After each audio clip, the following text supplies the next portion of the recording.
Assalamualaikum warahmatullahi wabarakatuh. Yang terhormat Ibu Dian Pratiwi, SKM, MSc, selaku dosen pengampu mata kuliah ergonomi, dan teman-teman sekalian. Perkenalkan, saya Dunita Rismawanti dengan NIM J1A123119 dari kelas C Angkatan 2023 Program Studi Kesehatan Masyarakat. Pada kesempatan ini, saya akan menjelaskan hasil perhitungan beban kerja mental pada seorang pengembang perangkat lunak atau back-end developer di salah satu perusahaan di Jakarta dengan menggunakan metode NASA TLX. Berikut adalah kuesioner yang telah saya beri kepada responden saya, pembobotan beban kerjanya dari dua indikator yang dia rasa paling berpengaruh dalam melakukan pekerjaannya, antara kebutuhan mental atau kebutuhan fisik. Dia memilih kebutuhan mental. Kemudian antara kebutuhan mental atau kebutuhan waktu, dia memilih kebutuhan waktu. Kemudian kebutuhan mental atau performansi, dia memilih kebutuhan mental. Kemudian kebutuhan mental atau tingkat usaha, dia memilih kebutuhan mental. Kemudian kebutuhan mental atau tingkat frustasi, dia memilih tingkat frustasi. Kemudian kebutuhan fisik atau kebutuhan waktu, dia memilih kebutuhan waktu. Kemudian kebutuhan fisik atau performansi, dia memilih performansi.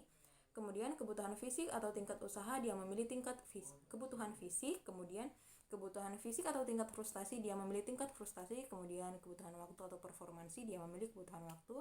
Kemudian kebutuhan waktu atau tingkat usaha, dia memilih kebutuhan waktu. Kemudian kebutuhan waktu atau tingkat frustasi, dia memilih tingkat frustasi. Kemudian performansi atau tingkat usaha, dia memilih performansi. Kemudian performansi atau tingkat frustasi, dia memilih tingkat frustasi. Kemudian tingkat usaha atau tingkat frustasi, dia memilih tingkat frustasi. Setelah memberi kuesioner pada responden, saya mendapat hasil prioritas bobot indikator beban mental seperti tabel berikut, yaitu MD3, PD1, TD4, OP2, EF5, FR0, yang jika ditotalkan ada 15. Kemudian ada hasil prioritas rating indikator beban mental seperti yang bisa dilihat yang telah saya berikan kepada responden saya. Yang pertama ada MD, seberapa besar usaha mental yang dibutuhkan untuk menyelesaikan pekerjaannya. Dia memilih rating 90. Kemudian ada PD, seberapa besar usaha fisik yang dibutuhkan untuk menyelesaikan pekerjaannya. Dia memilih rating 10. Lalu ada TD, seberapa besar tekanan yang dirasakan berkaitan dengan waktu untuk menyelesaikan pekerjaannya. Dia memberi rating 80. Kemudian ada OP, seberapa besar tingkat keberhasilan yang dibutuhkan untuk menyelesaikan pekerjaannya. Dia memberi rating 60. Lalu berikut EF, effort, seberapa besar kerja mental dan fisik yang dibutuhkan untuk menyelesaikan pekerjaannya. Dia memilih 70. Kemudian frustration atau tingkat frustasinya, seberapa besar kecemasan, perasaan tertekan, dan stres yang dirasakan untuk menyelesaikan pekerjaannya. Dia memilih rating 60. Setelah didapatkan hasil prioritas bobot dan rating tadi, kemudian lanjut pada perhitungan nilai akhir NASA TLX, di mana bobot tadi dikalikan dengan rating. Yang pertama, bobot MD dikalikan dengan rating MD 3 kali 9, 270. Lalu bobot PD dikalikan dengan rating PD 1 dikali 10 sama dengan 10.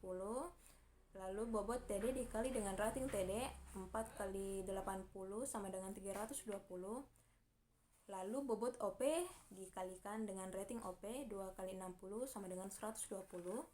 Bobot EF dikali dengan rating EF 5 kali 70 sama dengan 350. Dan yang terakhir bobot FR dikalikan dengan rating FR 0 dikali 60, hasilnya 0. Setelah itu di total skor NASA TLX.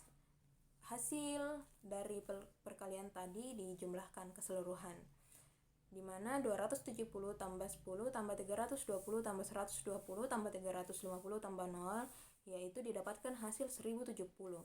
Hasil 1070 ini dibagi 15, yang kemudian didapatkan hasil 71,3. Nah, di sini bisa dilihat pada tabel golongan beban kerja. Nilai 0 sampai 9 itu beban masuk pada golongan beban kerja rendah. Lalu 10 sampai 29 itu masuk pada golongan sedang. Kemudian 30-49 itu masuk pada golongan agak tinggi, kemudian 50-79 masuk pada golongan tinggi, dan yang terakhir 80-100 masuk pada golongan sangat tinggi.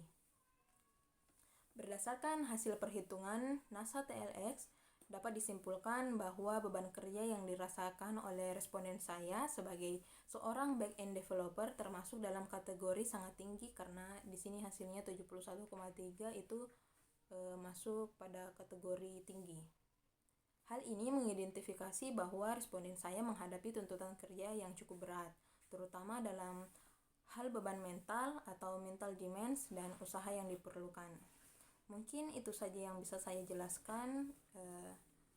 Wabillahi taufik wal hidayah. Wassalamualaikum warahmatullahi wabarakatuh. Terima kasih.